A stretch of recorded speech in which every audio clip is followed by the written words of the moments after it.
Hi, today I'm going to share with you one of my favorite hip series. So this series is designed to open up the hips, to strengthen the hip capsules, which is going to give us more mobility and more strength in the hips. So I'm going to plant my left arm slightly behind my body. I'm in a Z-sit, which means my front leg, my knee is right in front of my hip.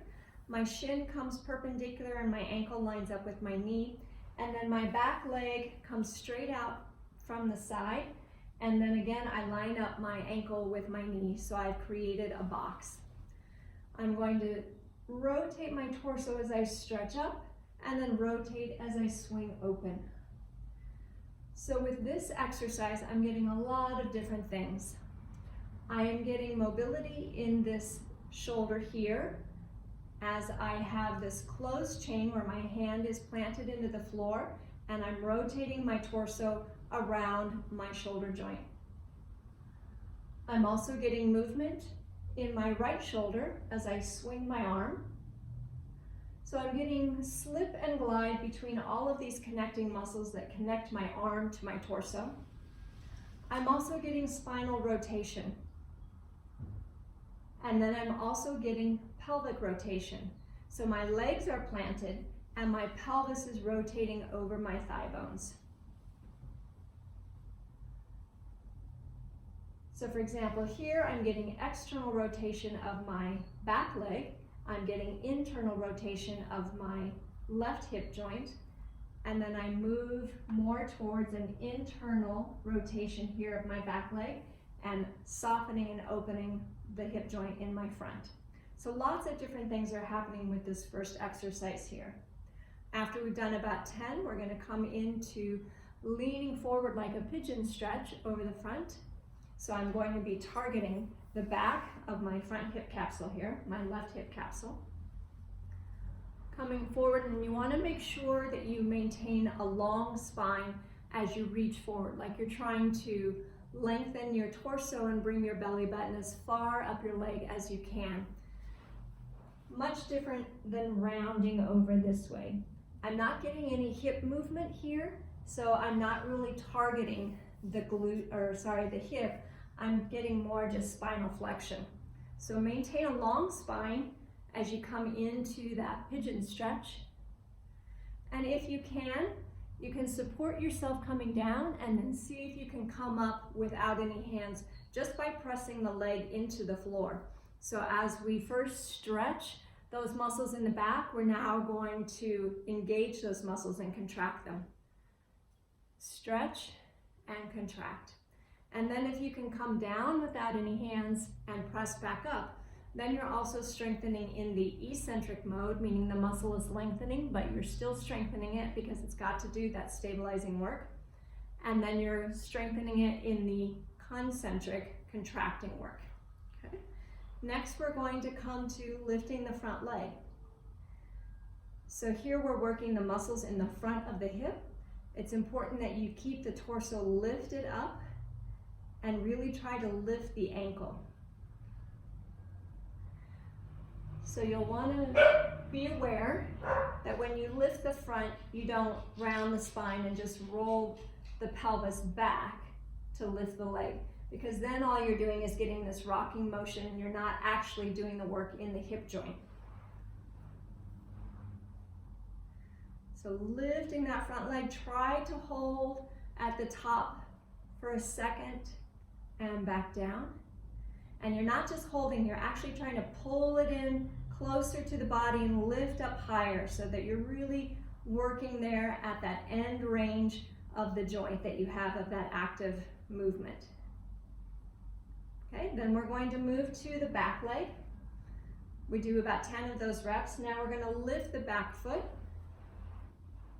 So maintaining my Z-sit, I'm going to lift the back foot. Now one of the common things that happens is pulling the foot in towards the glute to try to feel like you're getting movement when all you're actually doing is getting contraction of the hamstring. So here we're really working the internal rotation of this back hip. Lifting that foot again, hold, really try to pull it up and down. Maintain the lift through the spine, the lift through the pelvis. Try not to lean forward. If you need to in the beginning because you just don't have the mobility and the flexibility in the front, and in this hip, and you need to lean forward a little bit to get some movement, that's fine. As you get stronger, you're going to bring the torso up and then continue that work. Okay, and now you can see that your passive range of motion, where you are assisting bringing the leg up, is actually much more than your active range of motion. So at the end of your 10 reps, bring your foot up and then let go and try to hold it up there as high as you can for a count of 5 to 10 seconds. Really squeezing, holding that, keeping the body lifted, trying not to lean forward, and then lower down with control. Now we're going to go into external rotation. So I'm going to press my front knee into the floor as I open my back knee.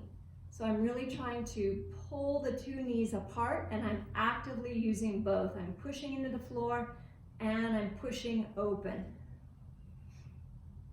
Again, you want to try to keep the torso lifted. And we'll do about 10 of these. Press, hold it in that top range, and then slowly back down. Press and hold, and slowly back down. After you've done both sides,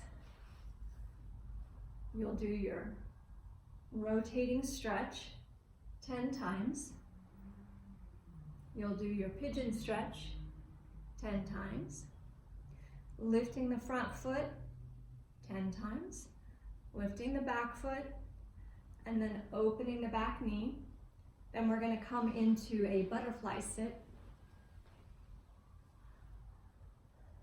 Okay, and we are going to keep the torso lifted, and we're going to be working the front of the hip. You're going to bring that leg in as tight of a fold in towards the body as you can, and then extend the leg without falling back into the pelvis and spine, and then lift it and bring it back in. So bring it into as deep of a flexion as you can, hugging the body and the thigh together. Extend, lower down, lift up, bring it back in, really trying to, I'm actively trying to press my body forward and pull my thigh in so that I'm closing that gap. And down, and then up, trying to keep my body lifted. I want my leg to go as high as I can. Up, fold, bring that thigh in as close to the body as I can. Do about 3 to 5 on each side. Keep the body up. And you can see that there's a little bit of rotation that happens in the thigh. I'm turned out, and as I extend, it comes to facing forward so that my knee, my ankle, and my toe are pointed straight up. I lift, and then as I bring it back in, I rotate the thigh out. So do about 3 to 5 of those. Try to do those as often as you can, once a day, 3 times a week. And I think you'll really see a change in your hips.